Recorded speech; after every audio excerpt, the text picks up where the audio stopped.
we are the world. Look at music, look at art, look at fashion, look at everything. We all know this too. Everybody knows it. But I think it's more of an envy and a jealousy thing more than anything else.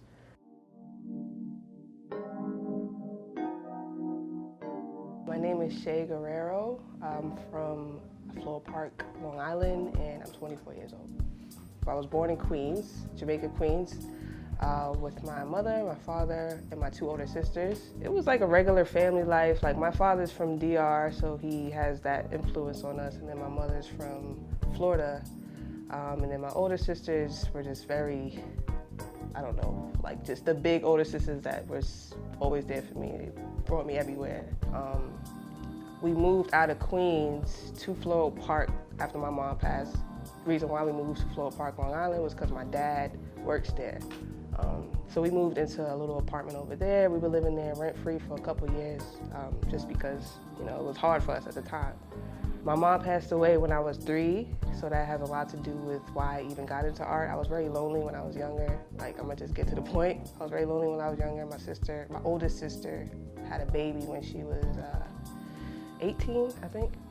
And then my other sister was just out doing whatever she was doing, being, you know, a kid. So I grew up really into toys and like cartoons and drawing and doodling. I used to play with pens by myself and like make characters out of that shit. So I was like always weird from the jump. My artist name is Abnormally Us, which means like kind of like, the way I put it is it's people being different, but I'm kind of like a part of every person I know. Cause like from a very young age, I took in experiences from other people just because I didn't have much guidance as a child. Reason being, my father was an alcoholic, still kind of is. I don't want to, you know, he's doing way better now. But from as young as I can remember, he was, you know, falling out, getting drunk, couldn't really communicate with me to the best ability that he could. So, yeah. So like I said, like everything that I've experienced, I kind of take a piece of who I encounter. So my name is Abnormally Us because I'm a part of everybody and everyone is a part of me, kind of thing. I always felt different than everybody I was ever around, especially when I moved to the suburbs. Like when I tell you pre-K, I experienced colorism, I experienced racism for the first time. I was in an auditorium, like trying to watch a play, and this white boy was like pushing my arm off the stand, like, you can't put your black hand here, you're dirty. And I'm just like crying, because I'm just like, what's wrong with me? Like, I'm damn near 4 or 5, don't know what the hell's going on. So like, I always felt mad different from jump. And I used to go home, my dad is like a couple shades lighter than me. And I would just be like, Dad, why are you light and I'm dark? And he'd just be like, we're all the same. You know, he's a sweet man. So he just tried to instill that in me. Like, we're the same. And I'm just like, I don't feel the same as anyone. Artwork and being a fine artist, it's hard in a couple ways, but it's easier than a lot of people think. Because at first I was really nervous to put out my art in like this type of capacity. I started out doing clothing, but I realized how annoying that is because people ask you to do so much like custom stuff. Can you paint my shoes with a Mickey Mouse and a... I'd be like, oh my God, like that's not what I want to do at all when I go home. Like, I want it to be fluid. I want it to be something I want to do. So I took it upon myself to kind of just go to the fine arts route so that I can just kind of put out art that I wanted to put out. I jumped into fine arts mainly because 2017 was a pretty hectic year for me. It was a year of realization of myself,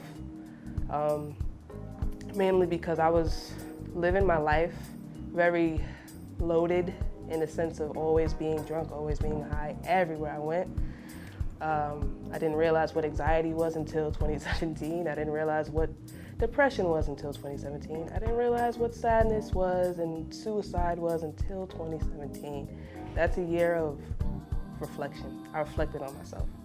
And what came out of that was a lot of fine art. That was very scary. Like, a lot of my art is a little bit weird. And like, you'll see lips, you'll see teeth, you'll see all these things which all signify and represent something.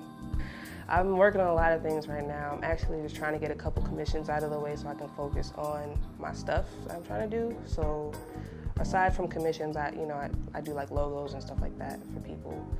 But I'm also venturing into music again, which is something I did in high school as a joke. That whole Our Future collective was just like kids that I felt like were like me, and I was like, yes, finally I found people that were like me. Like, this is great, because I felt like I could connect with people, and I also want to just be an influence to anyone that feels like me. I just had my first solo art show, which was entitled Creatively Destroyed. And for that one night, I expected about 50 people, and roughly 80 to 90 people showed up. And at the end of the night, my profit was close to $3,000. I had media come and like write a story about it. So that was really big to me because I did it all myself. I financed everything and I did all the art myself. And a lot of family came too, which I was really happy about because I haven't seen my auntie in a long time, so I was happy about that. I was happy that I could also open up to a lot of people, like in front of them, not behind the screen, so that was dope to me too.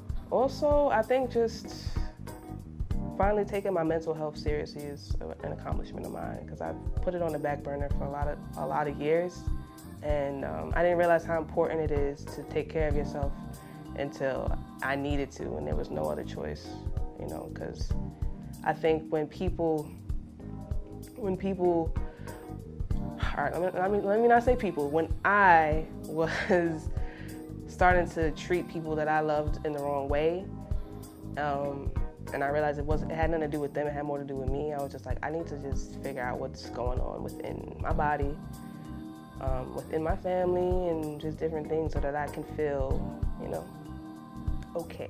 Well, what somebody told me was, don't pour yourself out before you fill yourself back up. Like, it's like a car. Like, you can't be running on E when everybody else is getting what they want. So taking care of yourself is very important in every way, shape, and form. From your hygiene to what you put inside your body, to what you speak on into the world, and to also what you allow to happen to yourself.